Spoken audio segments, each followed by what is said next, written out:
শুধুমাত্র এই দোয়াটি একবার পড়েন, আল্লাহ তাআলা আপনার 90 বছরের গুনাহ মাফ করে দেবেন ইনশাআল্লাহ।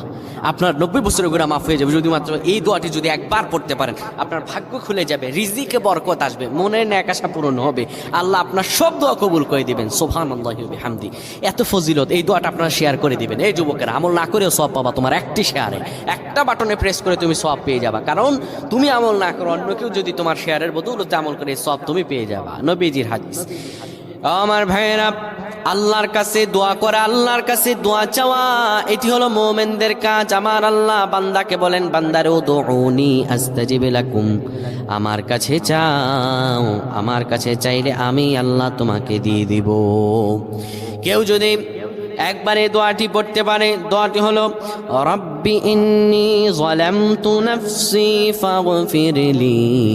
কেউ যদি এই দোয়াটা একবার পড়তে পারে, আমার আল্লাহ তাআলা তার